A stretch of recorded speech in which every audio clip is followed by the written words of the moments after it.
Hey guys, and welcome to another edition of Burton Ballers. And in today's video I'm going to be talking about three potential strikers that Chelsea are after. Obviously we know they are, and we're just going to be talking about the possibility of us getting them. The three strikers in question are Haaland, Romelu Lukaku and Harry Kane.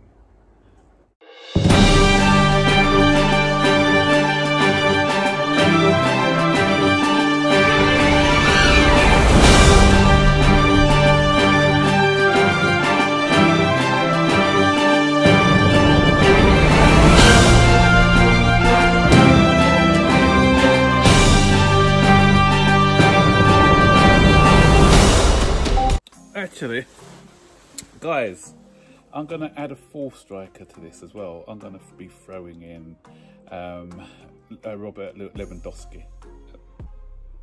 He wasn't included in the intro, but I think we should include him as well. So Fabrizio Romano was talking on a podcast the other day where he said that Chelsea will be definitely getting in a striker this for next season. But who is it? Which one is it? So there's been a lot of sort of reports. Obviously, we know the ones that we're after, the ones that have been in the news every single day. You're hearing a story about whether it be Haaland, whether it be Lukaku, whether it be Kane, whether it be Lewandowski. So I'm going to go through each one of these players and we'll decide which one is the best for Chelsea. So let's start with Haaland. So Terry Flewers, he has a programme on the Football Terrace called The Done Deal Show, where he speaks with a tier 1 football journalist, and it's Dean Jones, who is writes for Eurosport.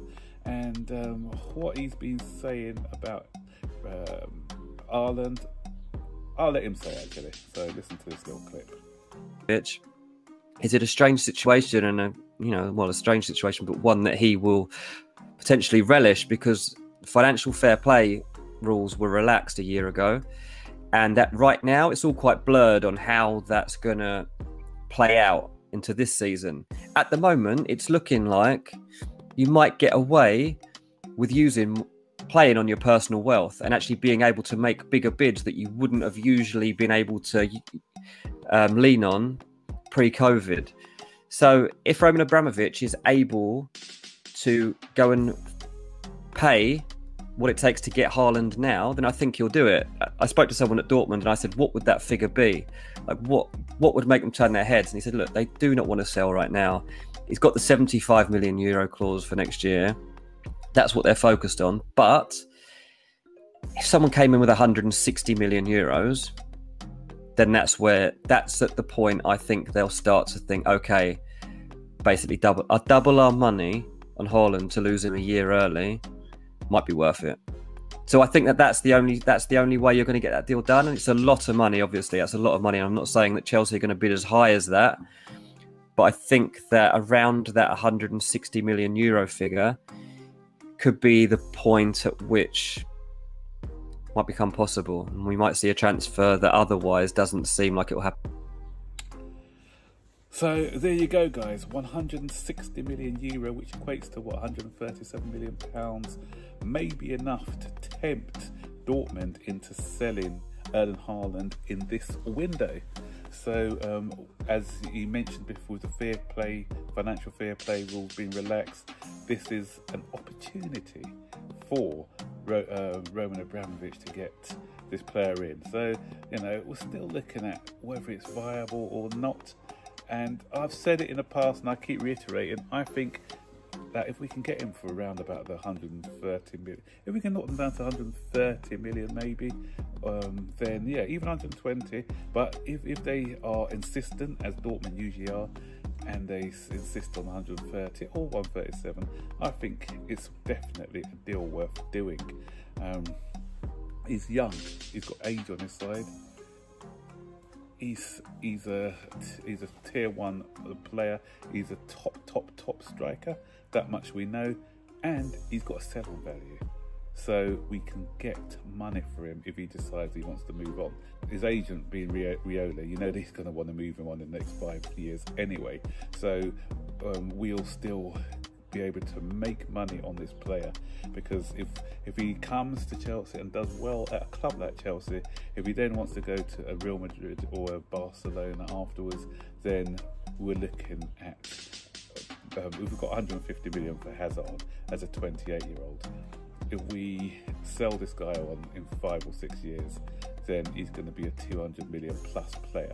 So we're going to more than make our money back on this purchase. So I think from a business point of view, this is a good deal to be had as well. So moving on to Lukaku, because Lukaku, one of the newspapers today reported that he's reiterated that he's going to be staying at Inter Milan. But you don't listen. If Chelsea throw £100 million on the table, put £100 million on the table, and say that we're willing to pay that amount, 100 million euros, say, because that's the price. So first of all, today I was saying 100 million euro comprising away from Inter.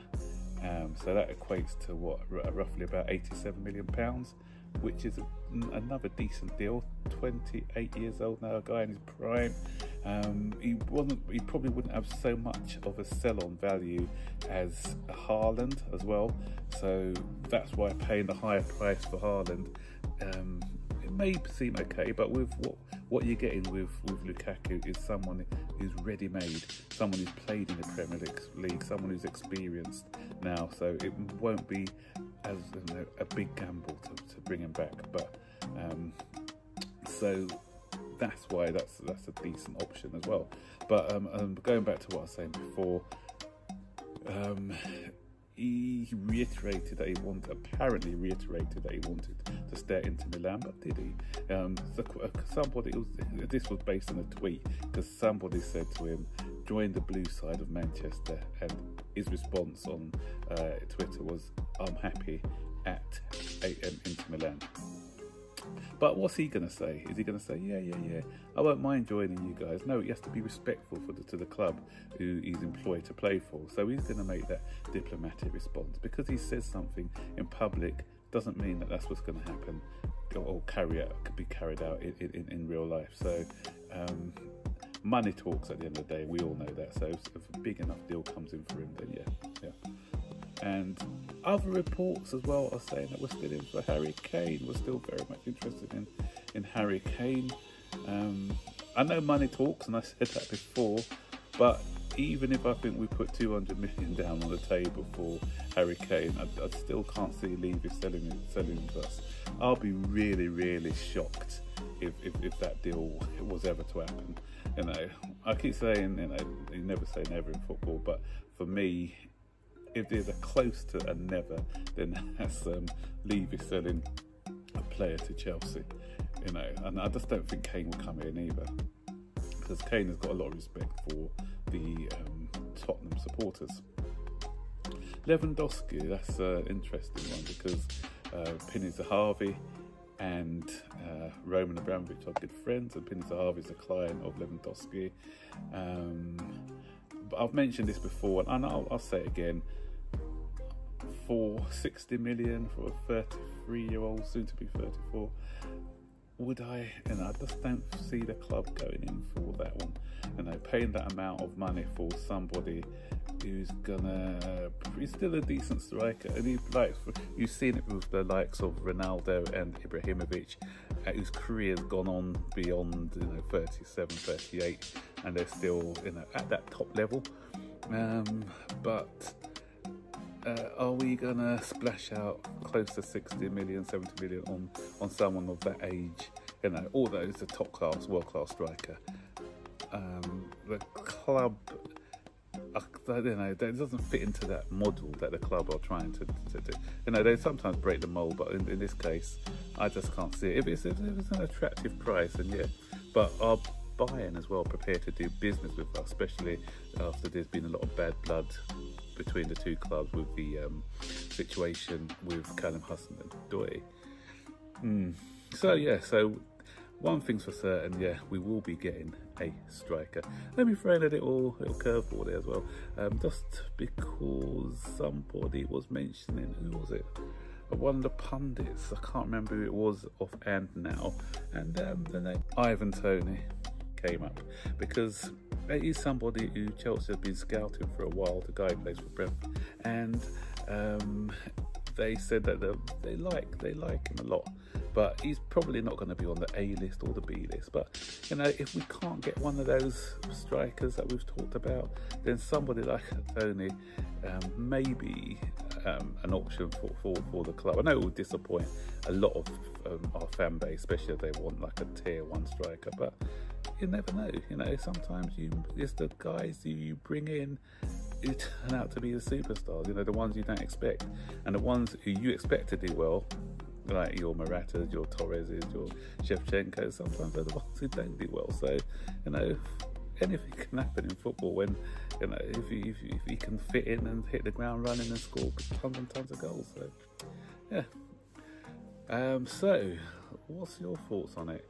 Out of all the strikers, out of the 4 that I've mentioned, as not only as for quality but for value for money, best fit for the club, who would you choose? Or would you go for someone different, like a Luca Toni? Did I say Luca Toni? Not Luca Toni. Why am I saying Luca Toni? Ivan Toni, the Brentford guy. So would you go for someone like an Ivan Toni, or somebody else? Put someone else on the list that you feel who maybe is somebody you can become the #1 striker at Chelsea. So it'd be interesting to see what your thoughts are on the matter. So guys, take care and have a good day, and I'll see you on the next video.